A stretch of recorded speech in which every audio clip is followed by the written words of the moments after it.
thanks to the remarkable work of Karen Ranucci and Julie Crosby. Our colleagues and commanders of our ship have steered us into this new printing press facility. It was the floor of an old printing press. The whole building was a graphics arts building. And now we turn that printing press into a new 21st century digital facility. And we look forward to hosting people here when they come to New York in this new classroom for the next generation of independent journalists. And journalists have to work in multimedia formats, even those who've been working for years but perhaps have never done radio, television, as well as print or any other which way, any combination. This is a new era for Democracy Now!, and we welcome you all to the new Democracy Now! But we're going to go to break right now, and we're going to stay in Vancouver to find out what are the rights of people on the border, but also what was this obsession with the Canadian Olympics? What is this crackdown all about? This is Democracy Now!, democracynow.org. We'll be back in a minute.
Fugazi here on Democracy Now!, democracynow.org, the War and Peace Report. I'm Amy Goodman with Juan Gonzalez, and it's good to be back home in New York. Juan? For more on this story and to find out why Canadian authorities are so worried about the 2010 Olympics, we're joined now on the telephone from Vancouver by two guests. Christopher Shaw is a professor of ophthalmology at the University of British Columbia. He's also a leading spokesperson for the No Games 2010 Coalition and 2010 Watch. He is the author of Five Ring Circus, Myths and Realities of the Olympic Games. And David Eby is the executive director of British Columbia Civil Liberties Association. We welcome you both to Democracy Now! David Eby, let's begin with you. Can you explain this crackdown at the border? How typical is this? And this obsession with, well, first demanding notes and of a talk, and then not being satisfied until I would say that I was speaking about the Olympics. Well, Amy, unfortunately, it's quite common to see police forces, security forces in Vancouver, in Canada, targeting activists. What's unique about your situation is that you, as far as I know, were not on the record on Canada's 2010 Olympic Games, and the people who have been targeted here at least have spoken out in public at City Hall, in the media, about the Olympic Games. We have had Americans here who are in town, who are activists, who have been arrested and taken to the border because they are associating with anti-Olympic activists here in Canada. And so it's not surprising for me to hear that the Canadian Border Services Agency, which is part of the larger integrated security unit providing security for the Olympics, is interested in Olympic issues. What was surprising was somehow they tied you in with these Olympic issues and this crackdown against activists that's happening here in Vancouver. And this demand to know thought and speech? Yeah, it's interesting. We have $1 billion being spent on security here. Protesters and activists have been identified as the #1 security threat to the Olympic Games. And as a result, we actually have police visits happening to people as innocuous as there's a group of Cowichan women, First Nation women here, who knit Cowichan sweaters, and the Bay, which is a department store here, had a very similar design to Cowichan sweater designs, and they said they were going to wear their sweaters along the torch run as a protest, and they were also visited by the police. So you don't really need to be particularly a major security threat to be identified as a threat to these Olympic Games. In fact, basic dissent seems to be identified as a security threat. And what kind of general preparations is the government making for the Games? And so I understand there are efforts to remove the homeless from Vancouver. Could you talk about how the general population is being affected? Yeah, we've been on the defensive basically for the last year, defending rights and freedoms here in Vancouver from Olympic-related initiatives. We've got a new provincial law that allows the police to arrest the homeless who don't report to the nearest homeless shelter when the police issue such a demand to them.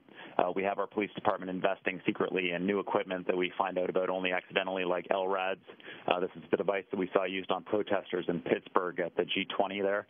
$1 billion is being spent on various pieces of equipment and personnel, and we have no idea what's being purchased in terms of rubber bullets, tear gas, that kind of equipment. In addition, we have new city bylaws being passed that restrict the content of people's signs in a large area of the downtown core, dictating that signs either be licensed or the content of the signs be celebratory. And celebratory is actually a defined term in the bylaw. That's a sign that increases the positive feelings or festive spirit around the Olympic Games. Christopher Shaw, a professor of ophthalmology at the University of British Columbia. You have been a leading spokesperson against the Games. Could you talk to us about why your coalition is opposed and what's been the reaction of the government to your efforts? Well, the coalition is opposed to the Games across a broad spectrum of issues. The first is the enormous costs. The costs have been really rather extraordinary. They're probably topping $6 billion now. It could go much higher, and we were promised it was going to be much lower. So this is not atypical for Olympic Games. They tend to go much higher, and Chicago is actually really lucky they dodged the bullet, because they would be on the hook for something probably like $15-20 billion when everything was said and done. So we unfortunately didn't dodge the bullet. So vast costs, as David mentioned. There's the impact on the poor and the homeless. There have been concerted efforts to move the homeless along, get them out of the way of the television cameras in the advance of the Games. Massive environmental destruction in various places around Vancouver leading up to the Games. Something like 100,000 trees cut down, much of it old growth. 3.5 megatons of carbon dioxide associated with Games activities, and habitat destruction. A lack of transparency across the board. It's almost impossible to find out what the various levels of government and the organizing committee are actually up to, how they're spending the money, how they're making their decisions. And there's a real lack of democracy. And you're up here in Canada for this show, or at least with David and me being on, and you might call it democracy sometimes. Democracy sometimes works in Canada, and sometimes it doesn't. And the civil liberties really become the final piece of the equation, because civil liberties usually take a hit for Olympic Games. Olympic organizers have become increasingly terrified of protests or anything that would disturb the IOC. So as David mentioned, the city has attempted to pass a major bylaw to the city charter that would allow them to essentially stifle dissent in the city. Unless you're going to celebrate, you're certainly not going to dissent. We seem to have been able to overturn much of that by a lawsuit that David's organization, the BC Civil Liberties Organization, was able to bring in. But we're still facing the so-called Assistance to Shelter Act, the one that can allow homeless to be taken against their will to shelters.